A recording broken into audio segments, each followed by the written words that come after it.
আগে আমি কথা না বললে ওর দিন শুরু হতো না, আর এখন আমি মেসেজ দিলেও সিন হয় না রিপ্লাই। একটা সময় ছিল আমি ওর সবচেয়ে কাছের মানুষ ছিলাম, আর আজ আমি একটা পুরনো নাম। ওর ফোনের নিচে পড়ে থাকা একটা চ্যাট। বদলে গেছে মানুষটা, হয়তো তার চেয়ে বেশি বদলে গেছে আমাদের সম্পর্কটা। একটা সময় ছিল যখন খুব সাধারণ কথাগুলো ওর মুখে শুনতে ভালো লাগতো।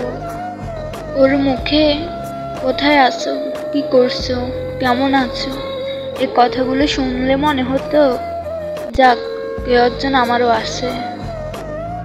কিন্তু আজ দিন যায় রাত যায়, সে খোঁজও নেয় না। এমন না যে তার সময় নাই, বরং এখন আমি তার সময়ের বাইরে হয়ে গেছি, পুরনো হয়ে গেছি না।